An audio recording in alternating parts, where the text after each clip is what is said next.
오늘 아침 우리 회사 청소부 김 아저씨가 사표를 냈습니다. 65세의 나이로 정년퇴직을 하시는 거였어요. 저는 그냥 평범한 청소부 아저씨가 퇴직하는 거라고만 생각했습니다.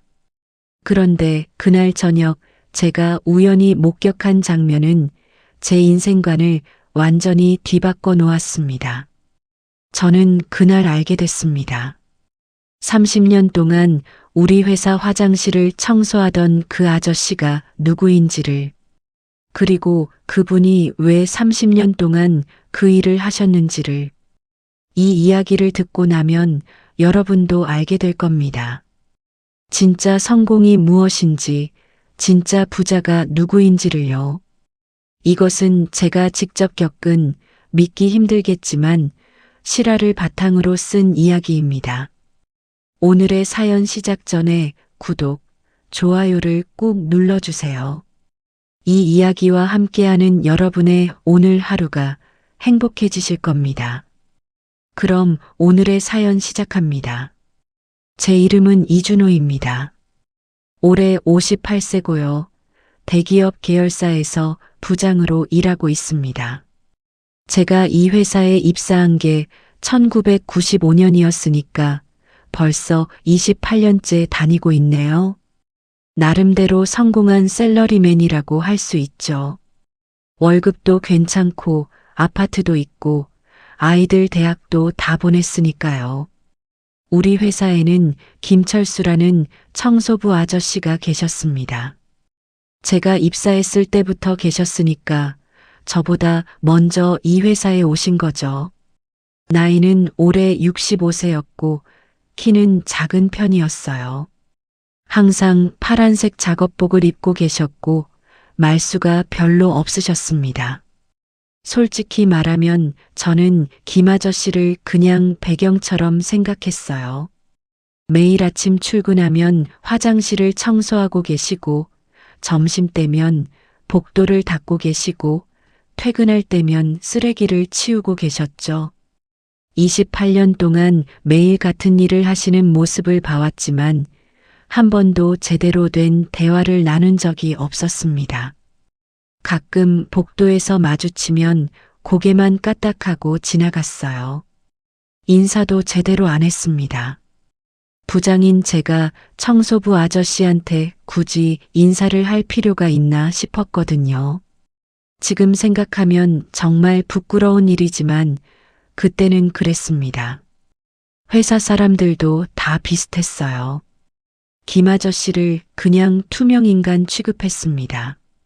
누군가 복도에 커피를 쏟으면 김 아저씨, 이거 좀 치워주세요 하고 부르기만 했죠. 고맙다는 말도 없었어요. 그냥 당연한 것처럼요. 한 번은 신입사원이 김 아저씨한테 막말을 한 적도 있었습니다. 화장실이 더럽다고 뭐 하는 거냐고 소리를 질렀어요.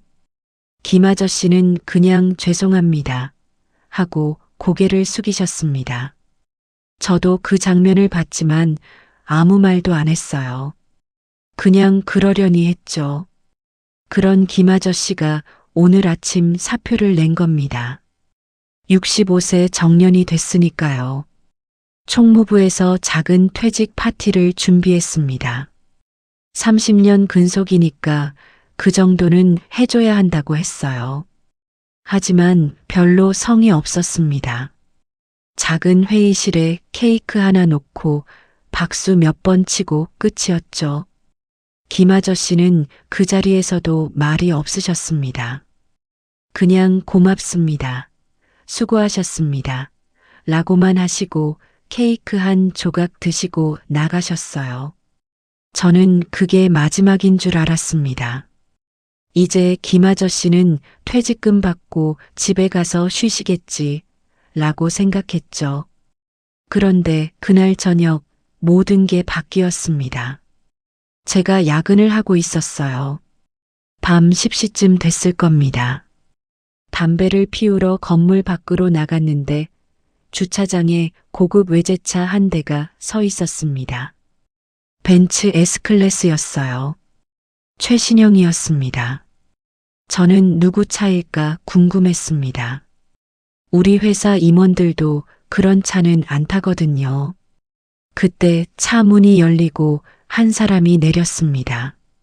그리고 저는 그 자리에서 얼어붙었어요. 그 사람은 김 아저씨였습니다. 하지만 제가 아는 김 아저씨가 아니었어요. 깔끔한 정장을 입고 계셨고 자세도 당당했습니다. 완전히 다른 사람 같았어요. 저는 숨을 죽이고 지켜봤습니다. 김 아저씨는 차 트렁크를 열고 뭔가를 꺼내셨어요. 작은 박스였습니다. 김 아저씨는 그 박스를 들고 건물 안으로 들어가셨어요. 저는 뒤따라갔습니다. 궁금했거든요. 김 아저씨는 청소도구 보관실로 가셨습니다. 그리고 30년 동안 쓰셨던 사물함을 여셨어요. 사물함 안에서 뭔가를 꺼내서 박스에 담으셨습니다. 저는 멀리서 지켜보고 있었어요.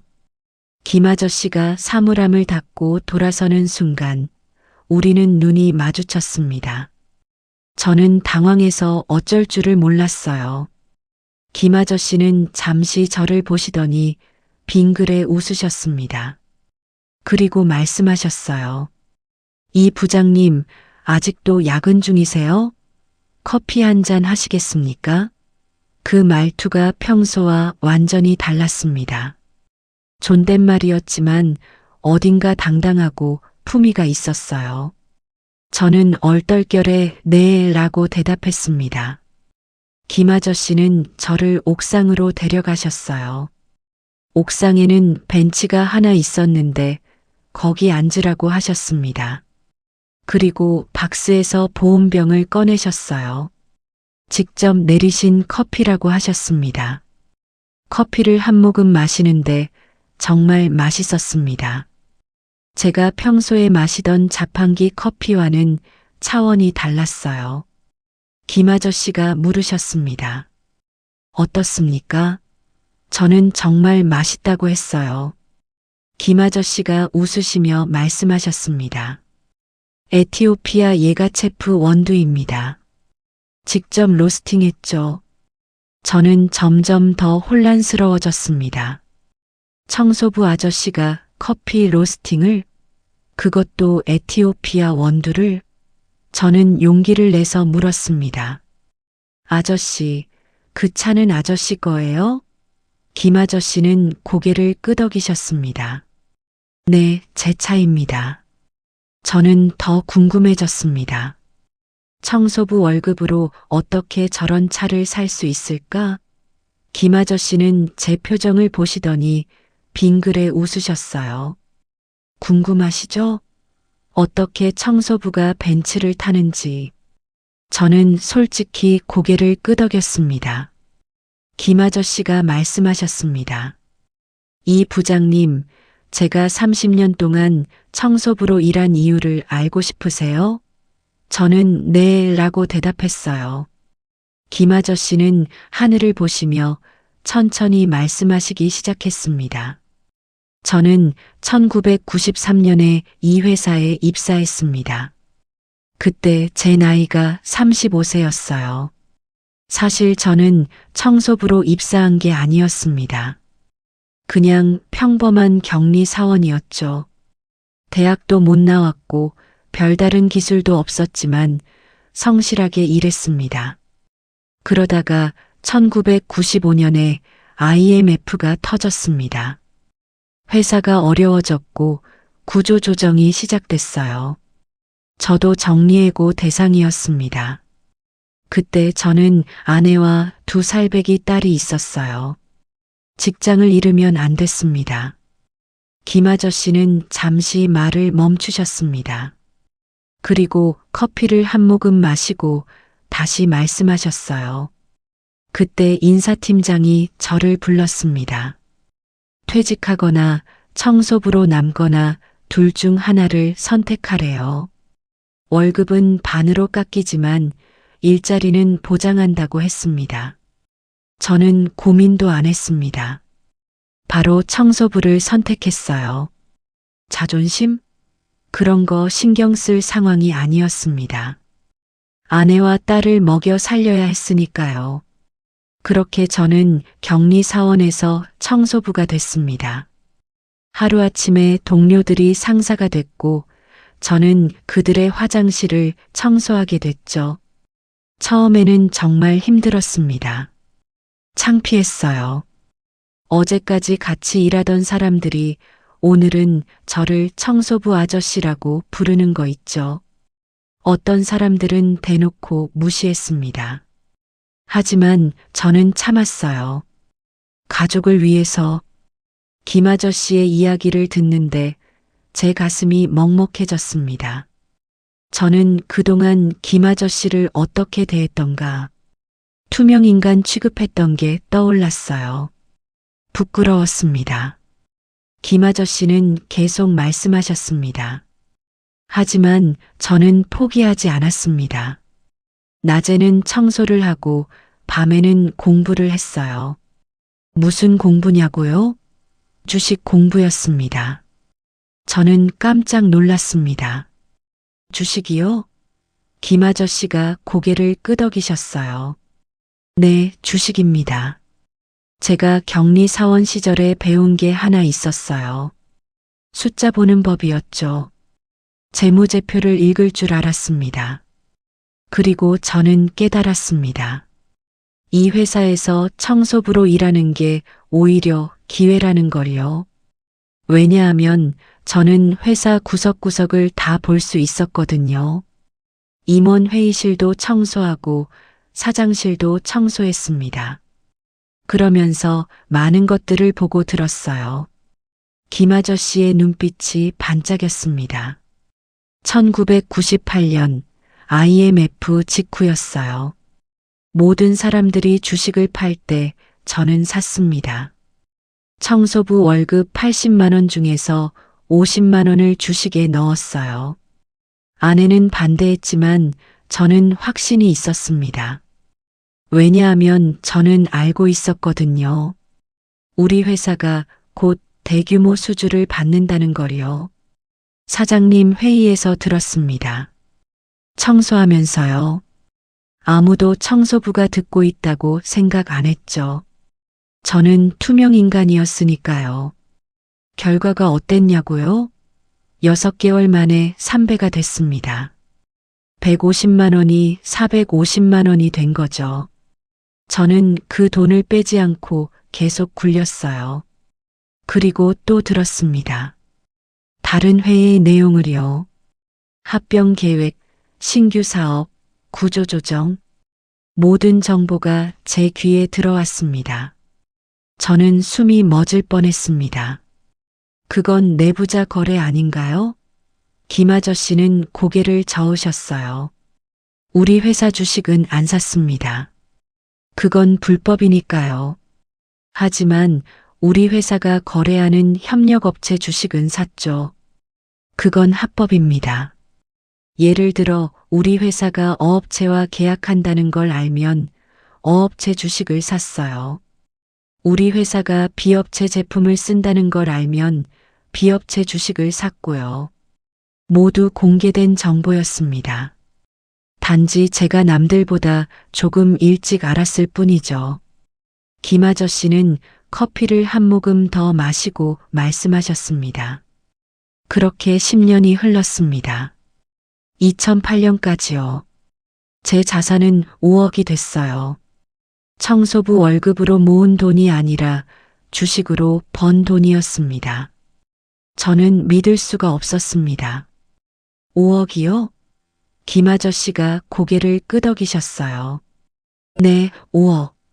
하지만 거기서 멈추지 않았습니다. 2008년 금융위기 때 또 샀어요. 모두가 팔 때 저는 샀습니다. 그리고 2010년에는 20억이 됐고 2015년에는 50억이 됐죠. 제 턱이 떨어졌습니다. 50억? 청소부 아저씨가 50억? 김 아저씨는 빙그레 웃으셨어요. 놀라셨죠? 저도 처음엔 믿기지 않았습니다. 하지만 숫자는 거짓말을 하지 않아요. 그런데 왜 계속 청소부로 일하셨어요? 제가 물었습니다. 김 아저씨는 잠시 생각하시더니 대답하셨어요. 좋은 질문입니다. 사람들이 제일 궁금해하는 거죠. 부자가 됐으면 그만두지 왜 계속 청소를 하냐고요. 첫째, 정보 때문이었습니다. 제가 이 회사를 떠나면 정보를 얻을 수 없어요. 청소부로 있으면 계속 들을 수 있죠. 둘째, 위장 때문이었습니다. 제가 부자인 걸 아무도 모르니까 세금도 적게 내고 사람들 시선도 신경 안 써도 됐어요. 셋째, 가장 중요한 이유입니다. 겸손을 잃지 않기 위해서였어요.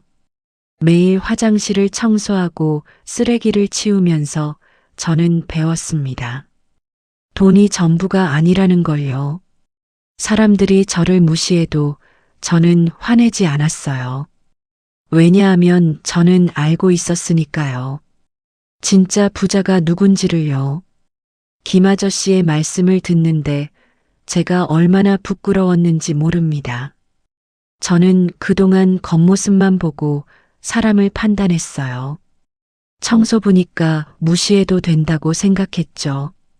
하지만 진짜 부자는 김 아저씨였습니다. 저는 용기를 내서 물었습니다. 그럼 지금은 얼마나 되세요? 김 아저씨는 잠시 망설이시더니 말씀하셨어요. 정확히는 모릅니다. 계속 변하니까요. 하지만 작년 말 기준으로 200억 정도 됐습니다. 200억.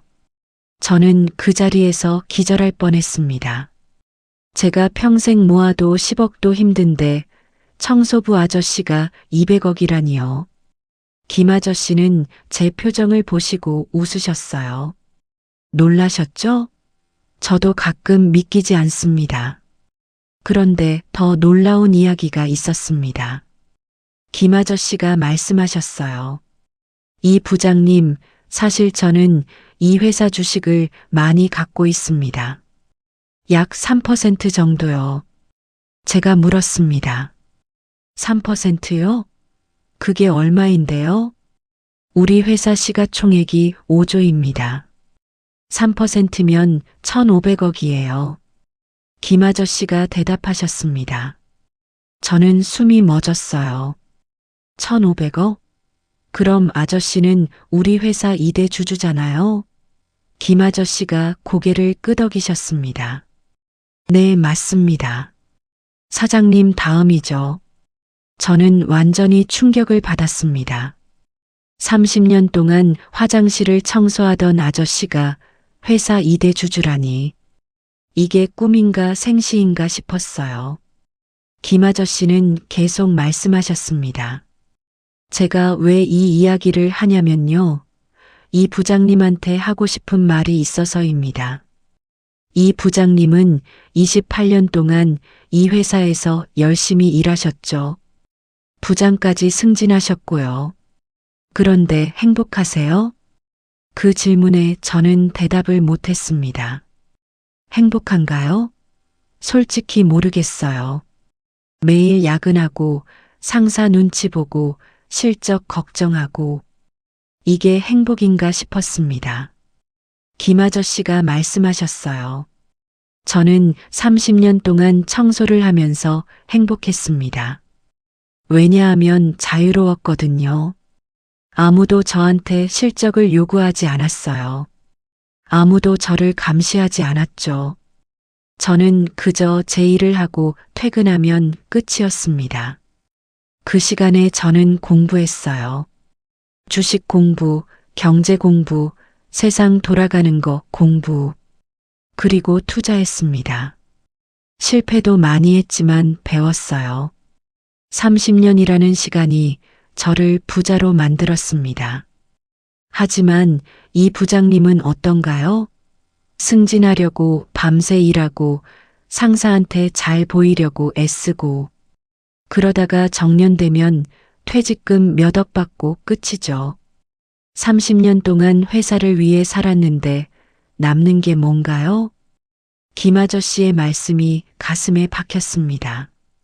저는 지금까지 뭐라고 산 걸까요? 회사를 위해 살았지 저를 위해 산 적이 없었어요. 제 인생은 제 것이 아니었습니다. 김 아저씨는 커피잔을 내려놓으시고 말씀하셨습니다.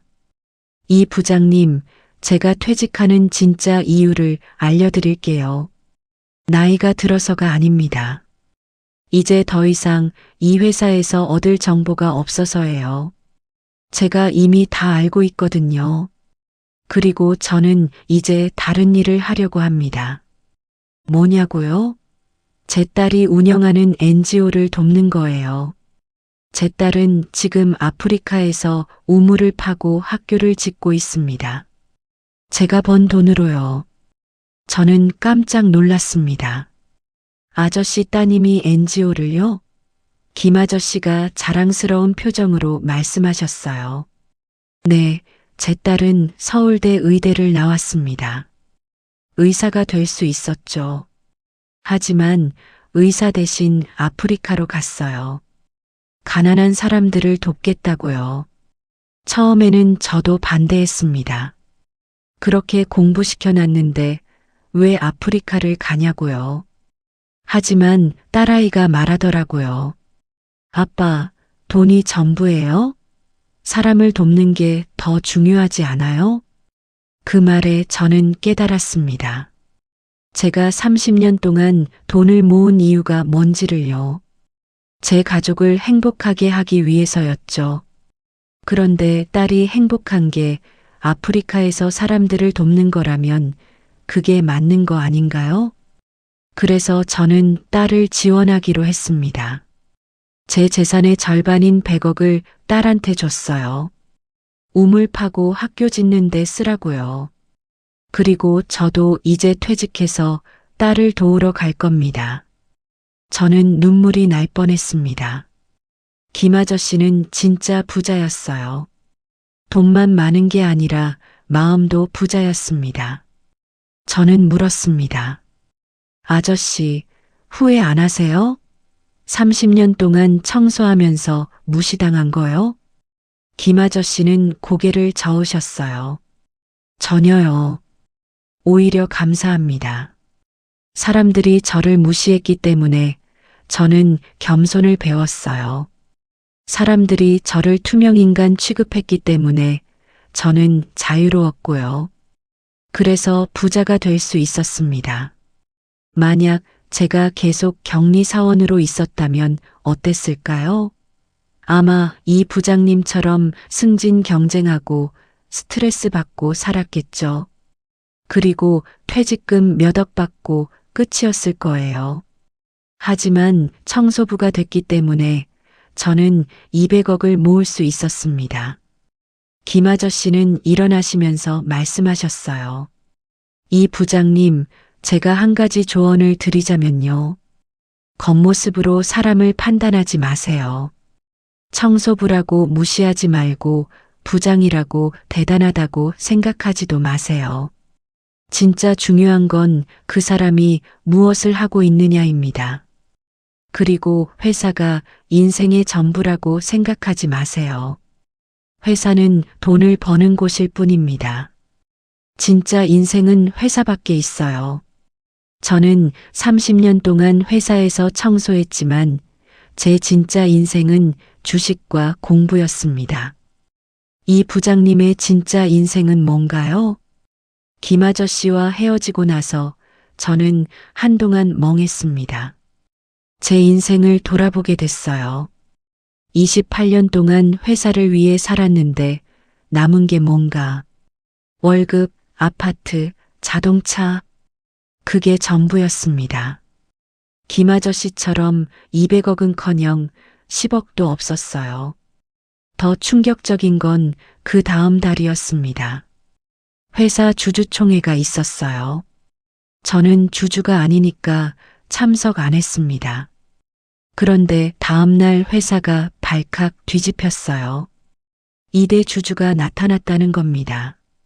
누구냐고요? 김철수 씨였습니다. 우리 회사 청소부로 30년 일한 그분이요. 주주총회에 정장 입고 나타나셔서 3%의 지분으로 발언권을 행사하셨대요. 경영진이 완전히 당황했다고 합니다. 김 아저씨는 그 자리에서 말씀하셨다고 해요. 저는 30년 동안 이 회사에서 청소부로 일했습니다. 그동안 많은 것을 봤고 많은 것을 배웠어요. 이 회사가 발전하는 것도 봤고 위기를 겪는 것도 봤죠. 그리고 저는 이 회사를 믿었습니다. 그래서 30년 동안 꾸준히 주식을 샀어요. 지금은 3%의 지분을 갖고 있습니다. 저는 이 회사의 주인 중 한 명입니다. 그리고 오늘부터 주인으로서 목소리를 내겠습니다. 김 아저씨는 몇 가지 제안을 하셨대요. 첫째, 청소 용역 직원들의 처우 개선. 둘째, 사내 복지 확대.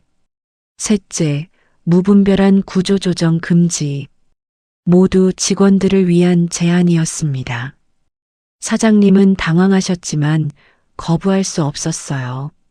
3% 주주의 요구니까요. 결국 다 받아들이셨습니다. 그날 이후로 회사 분위기가 바뀌었어요. 청소 용역 직원들 월급이 올랐고 복지도 좋아졌습니다. 저는 그 소식을 듣고 김 아저씨한테 전화를 드렸습니다. 왜 그렇게 하셨냐고 물었어요. 김 아저씨는 웃으시며 대답하셨습니다. 제가 30년 동안 받은 무시와 냉대를 후배들은 안 받았으면 좋겠어서요.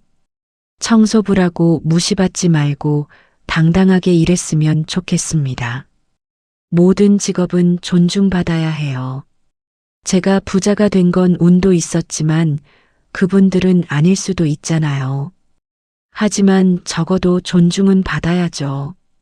저는 그 말씀을 듣고 눈물이 났습니다. 김 아저씨는 진짜 대인이었어요.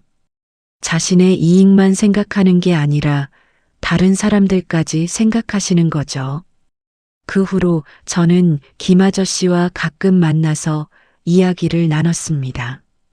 어느 날 김 아저씨가 저한테 자신의 과거 이야기를 더 들려주셨어요. 사실 제가 청소부가 된 데는 또 다른 이유가 있었습니다. 라고 하시더라고요. 저는 귀를 기울였습니다. 김 아저씨는 천천히 말씀하셨어요. 제 아버지는 사업가셨습니다. 1980년대에 꽤 잘 나가는 건설업자셨죠. 저는 부잣집 아들로 자랐어요. 대학도 좋은 데 가고 편하게 살았습니다. 그런데 1990년대 초반 아버지 사업이 망했습니다. 부동산 거품이 꺼지면서 빚더미에 앉으신 거예요. 하루아침에 우리 집은 풍비박산 났습니다. 아버지는 그 충격으로 돌아가셨고요.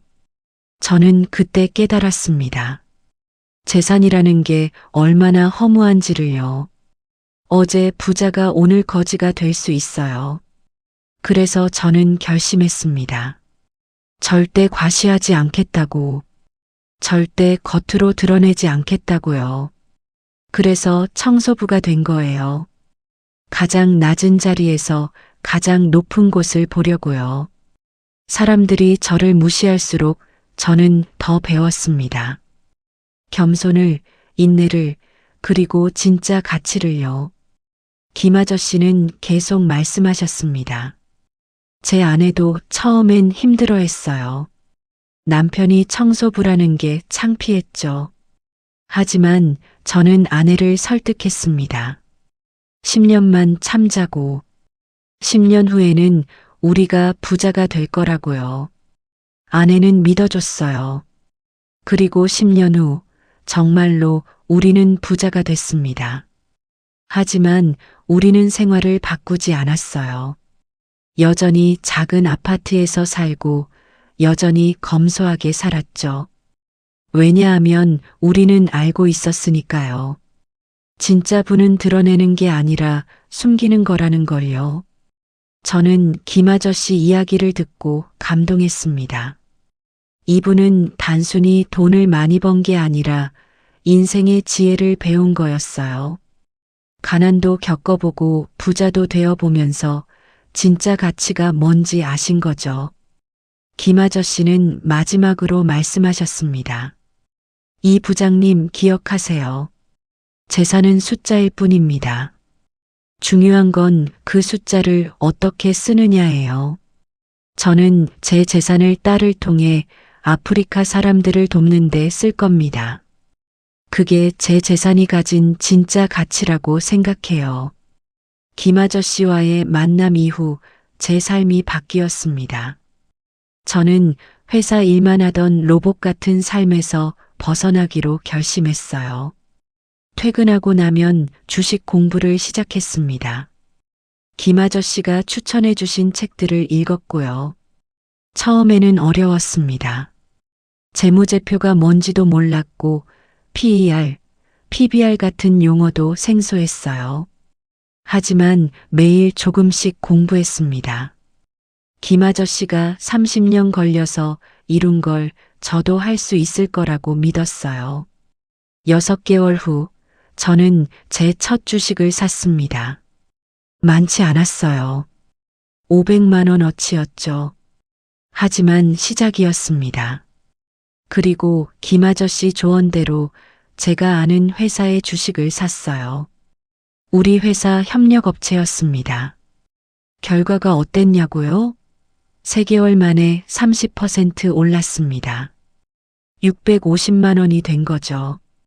제 생애 첫 투자 수익이었어요. 많은 돈은 아니지만 저한테는 큰 의미였습니다. 회사 월급 말고 다른 방법으로 돈을 벌 수 있다는 걸 알았으니까요. 그리고 더 중요한 변화가 있었습니다. 저는 회사 청소하시는 분들한테 인사를 하기 시작했어요. 아침에 만나면 안녕하세요 하고 인사드렸습니다. 처음에는 그분들이 놀라셨어요. 부장이 왜 우리한테 인사를 하냐는 표정이었죠.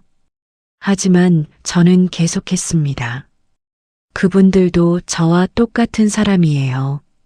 단지 하는 일이 다를 뿐이죠. 어쩌면 그분들 중에 김 아저씨 같은 숨은 부자가 있을지도 모르잖아요. 제 부하 직원들한테도 이야기했습니다. 청소하시는 분들한테 존중하라고요. 그분들 덕분에 우리가 깨끗한 환경에서 일할 수 있는 거라고요. 처음에는 이상하게 보는 직원들도 있었지만 곧 다들 따라 했습니다. 그렇게 1년이 흘렀습니다.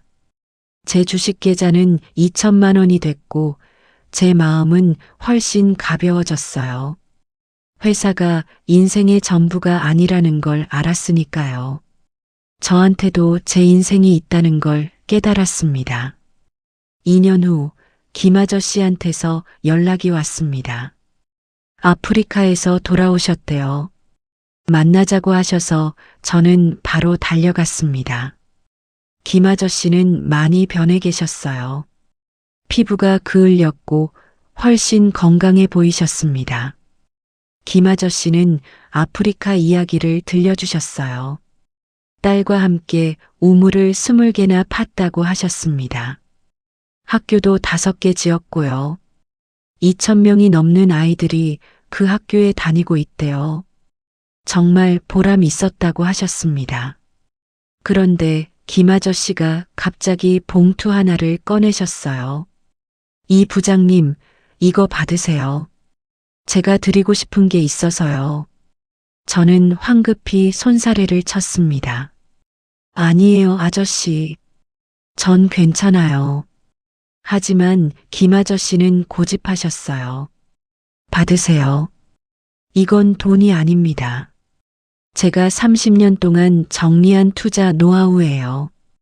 어떤 업종을 봐야 하는지, 어떤 신호가 나올 때 사고 팔아야 하는지 다 적어뒀습니다. 봉투를 열어보니 수첩이 들어 있었습니다. 빼곡하게 적힌 글씨들. 김 아저씨의 30년 노하우가 담긴 보물이었어요. 저는 감격해서 말을 잇지 못했습니다. 이걸 왜 저한테 주시는 거예요?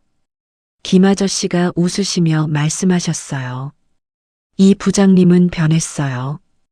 예전에는 청소부를 무시하던 사람이었는데 지금은 존중하는 사람이 됐죠. 그리고 투자 공부도 열심히 하시더라고요. 그런 사람한테 주고 싶었습니다. 저한테는 이제 필요 없어요. 저는 이미 충분히 벌었고 이제는 쓰는 일만 남았으니까요. 하지만 이 부장님은 아직 시간이 많이 남았어요. 이걸로 부자가 되세요. 그리고 저처럼 다른 사람들을 도와주세요. 저는 눈물을 참을 수 없었습니다. 김 아저씨는 30년 동안 무시당하면서도 원망하지 않으셨어요. 오히려 저 같은 사람을 변화시키고 도와주셨습니다. 이런 분이 진짜 부자구나 싶었어요. 김 아저씨는 마지막으로 말씀하셨습니다. 이 부장님 기억하세요. 부자가 되는 것보다 중요한 건 좋은 사람이 되는 겁니다. 돈은 수단일 뿐이에요. 목적이 되면 안 됩니다. 제가 청소부로 30년 일한 건 돈 때문이 아니라 사람이 되기 위해서였어요. 그로부터 5년이 흘렀습니다. 저는 올해 63이 됐고 내년이면 정년퇴직입니다. 하지만 저는 전혀 걱정이 없어요. 왜냐하면 김 아저씨가 주신 수첩 덕분에 제 자산이 20억이 됐거든요. 5년 전 2천만 원으로 시작했는데 지금은 20억입니다. 100배가 된 거죠. 물론 제가 대단해서가 아닙니다. 김 아저씨 노하우를 그대로 따라했을 뿐이에요. 언제 사고 언제 팔아야 하는지 다 적혀 있었거든요. 저는 그 돈으로 뭘 할까 고민했습니다. 큰 집을 살까? 좋은 차를 살까? 하지만 김 아저씨 말씀이 떠올랐어요. 돈은 수단일 뿐이라고. 그래서 저는 결정했습니다. 퇴직하면 김 아저씨 딸이 운영하는 NGO를 돕기로요. 제 재산의 절반인 10억을 기부하기로 했습니다. 그리고 직접 아프리카에 가서 1년 동안 봉사활동을 할 거예요. 아내도 찬성했습니다. 우리 나이에 뭘 더 바라겠냐고 의미 있는 일을 하자고 했어요. 오늘 저는 김 아저씨를 만났습니다. 제 결정을 말씀드리려고요. 김 아저씨는 정말 좋아하셨어요. 눈물을 글썽이시더라고요. 이 부장님 정말 자랑스럽습니다. 완전히 다른 사람이 되셨네요. 라고 하셨습니다. 저는 김 아저씨한테 감사하다고 말씀드렸어요. 아저씨 덕분에 제 인생이 바뀌었다고요. 만약 아저씨를 안 만났다면 저는 지금도 회사 로봇으로 살고 있었을 거라고요. 김 아저씨는 웃으시며 말씀하셨습니다. 아니에요, 이 부장님. 제가 한 건 아무것도 없어요. 그저 제 이야기를 들려준 것뿐이죠. 변한 건 이 부장님 스스로예요. 스스로 공부하고 스스로 투자하고 스스로 변화하신 겁니다. 그리고 김 아저씨가 한 가지 더 말씀하셨어요. 이 부장님, 이제 이 부장님이 다른 사람을 바꿔주세요. 회사 후배들한테 알려주세요. 회사가 전부가 아니라고. 자기 인생을 살라고. 그게 제가 바라는 겁니다. 저는 약속했습니다. 그러겠다고요.